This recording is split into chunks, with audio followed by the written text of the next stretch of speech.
एक contribution scheme है जिसमें एम्प्लॉय और एम्प्लॉयर के द्वारा कंट्रीब्यूट किया जाता है और ये एवरी सिटीजन और एंड एनआरआई जो पर्सन है उसके उन पे एप्लीकेबल है। सर वो सीबीटी मेंबर के द्वारा किया जाता है on the solution of finance minister. Sir trade union किसी भी एस्टेब्लिशमेंट में बेसिकली बनाया जाता है जो वॉलंटरी बेसिस पे हो सकता है, कंपलसरी नहीं होता। लेबर यूनियन बेसिकली लेबर्स के रिलेटेड जो अनऑर्गेनाइज्ड सेक्टर में भी हो सकता है। एग्जांपल्स को याद नहीं सर 1981 में लॉर्ड रिटन के द्वारा लागू हुआ था। उस टाइम पे प्रोविजन दिया गया था कि 7 to 12 जो चिल्ड्रन हैं उनके बेस पे क्राइटेरिया फिक्स किया गया था कि उनको आवर्स फिक्स किए गए थे 9 आवर तक वर्क कर 1981 अब 1981 ये 1881 में लाया गया था। सर रिट्रेसमेंट की जाती है कहीं पे भी जैसे छटनी होती है उसको बेसिकली नहीं होता है, इन्फ्लेशन की वजह से हो सकता है। ले ऑफ होता है कि किसी भी टेम्परेरी प्रोविजंस के बेसिस पे ले ऑफ किया जा सकता है। जैसे मिनरल्स, जैसे माइंस में अगर खदानों में कोई भी सोर्सेज कम हो जाए या फिर कहीं पे जो केमिकल्स हैं, केमिकल्स वर्किंग में उसमें केमिकल्स के शॉर्टेज की वजह से भी हो सकता है। तो इसके लिए बेसिस पे ले ऑफ में सर बेसिकली प्रोविजन ये दिया गया है कि अगर आप 60 डेज तक अगर आप अनएम्प्लॉयमेंट है तो आपको 50 प्लस डीए मिलेगा सर। उसके बाद भी अगर एम्प्लॉयमेंट रहते हैं तो फिर 75 प्लस डीए जो दिया जाएगा एम्प्लॉयर के द्वारा। सर भारतीय चुनाव आयोग सर जैसे लोकसभा और स्टेट इलेक्शंस करवाती है सर, और जो प्राइम मिनिस्टर, राष्ट्रपति और मेन ऑफ द सभी कराते हैं एक्सेप्ट सर पंचायत और म्युनिसिपल पार्टी सर, जिसमें पार्लियामेंट्री डेमोक्रेसी उसको बोलते हैं, जिसमें प्रेसिडेंट प्राइम मिनिस्टर वर्क होता है सर। जिसमें prime minister as executive worker पर हेड होता है। वो सभी एडवाइस दिए जाते हैं राष्ट्रपति को सर उनके द्वारा, राष्ट्रपति उसके बेसिस पे काम करता है सर।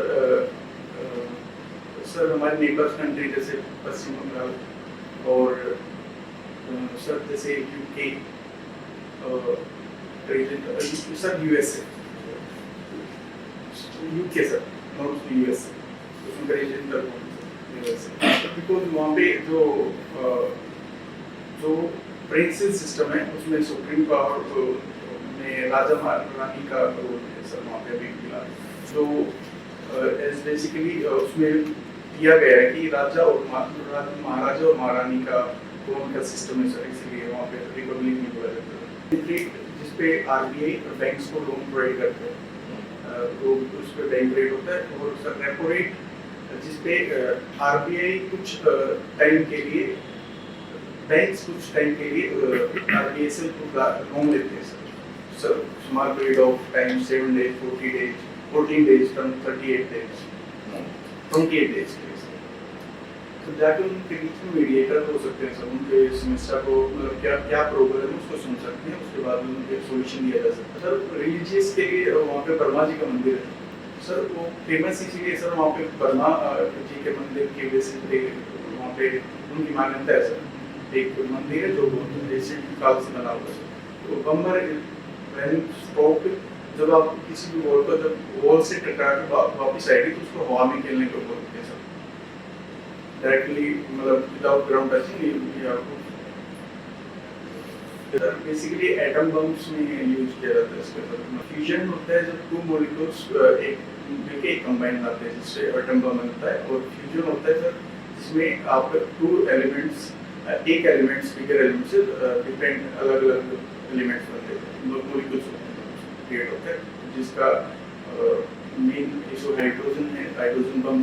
और सर इसका सोर्स है जैसे हमारे सन का जो सोर्स है वो फ्यूजन के रूप से आता है।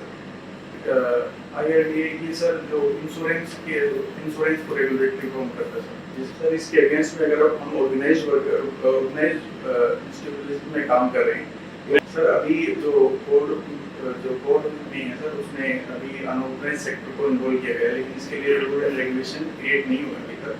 लेकिन अब अगर हम कह सकते हैं कि जो जिसके द्वारा हम गए हैं जो कॉन्ट्रैक्टर उसके बेसिस पे हम उससे शिकायत कर सकते हैं या उससे अपर अथॉरिटी जो भी होगी उसके पास जाके हम उसकी कंप्लेंट कर सकते हैं।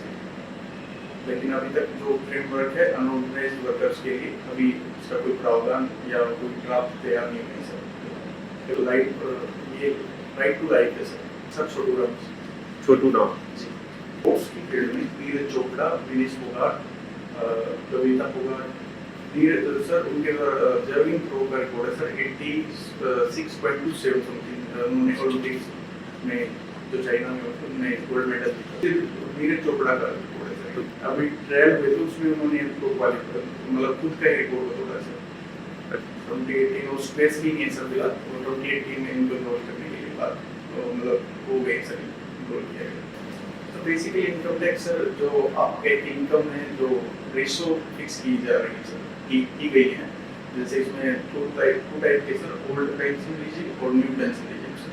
इसके बेसिस पे हर एक क्राइटेरिया होता है। इस बेसिस पे इतने टर्म जैसे ओल्ड पेंशन में 0 to 25 लाख तक 0% आपको इंटरेस्ट रेट टैक्स बेनिफिट दिया जाएगा। उसके बाद में और न्यू रेजिम में सर 0 to 3 लाख तक जो आपको 0% दिया जाएगा। इसी बेसिस पे क्राइटेरिया होता है सर। जब आप आरटीए के थ्रू फिल करते हैं तो उसमें अलग अलग टर्मिनोलॉजी दी गई है, उसके द्वारा आप उसमें फिल कर सकते हैं सर। उसमें इंटरेस्ट लगता है सर। तो इसी बेसिस पे अगर आपके पास क्रेडिट करेंसी है तो आप फॉरेन करेंसी के बेसिस पे उसमें इनरोल कर सकते हैं। अच्छा कैपिटल गेन पे टैक्स लगने वाला सर इसके बारे में गैस कर सकते हैं थोड़ा सर। कैपिटल गेन बेसिकली 30% के अराउंड होता है। होता क्या है कैपिटल गेन सर? जैसे कैपिटल गेन जैसे आप लॉटरी जीतते हो तो उसके बाद में जो आपको लंप सम अमाउंट मिलता है सर मेन उसको कैपिटल गेन सर। ये इकोनॉमी है जो ट्रेडिशनल एम्प्लॉयमेंट था उसको बेसिस उसके अप्रोच के अपोजिट है सर। जो सेल्फ एम्प्लॉयमेंट बेसिस पे किया जा रहा है सर उसको भी जो फिलहाल कोर्ट में भी इन्वॉल्व किया गया है सर। सर गिग वर्कर्स जो अपने जैसे स्टार्टअप्स तैयार करते हैं सर ये भी गिग वर्कर्स में हो सकते हैं या प्लेटफॉर्म वर्कर्स का भी माइनर ही डिफरेंस है। जैसे प्लेटफॉर्म वर्कर्स होते हैं और गिग वर्कर्स उनको सेम ही तरह से ट्रीट किया जा सकता है लेकिन उनकी डेफिनेशन में थोड़ा डिफरेंस है सर। जैसे प्लेटफॉर्म का यूज करके किसी भी कॉन्ट्रेक्चुअल बेनिफिट मतलब किसी कॉन्ट्रैक्ट में नहीं है सर।